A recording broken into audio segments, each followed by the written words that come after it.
আমাদের আসামে এখন বন্যা হচ্ছে, বন্যার জন্য ঘরে থাকতে পারছে না।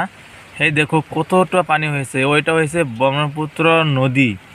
ব্রহ্মপুত্র নদী অবশ্য বিশাল, বহুত পানি হয়েছে, বহুত। এরকম পানি যোৱা বছরও হয় নাই। এই এরকম পানি যোৱা বছরও হয় নাই, এই বছর এরকম পানি হয়েছে। লোক বসবাস করতে পারে নাই, ঘর ছেড়ে পালাইছে। এখন ঘর ডুববে ডুববে এরকম অবস্থা মানুষের দুর্গতিতে। হয়তো আমার মনে বহুত খারাপ লাগছে এরকম অবস্থা দেখে। এই দেখেন মাথাবরির কিনারে পানি, কিনারে পানি। যদি সড়ক না থাকতো, মানুষের দেখো দুরবস্থা, দুর্গতি দেখো। এই চালটা এখন ডুববে ডুববে।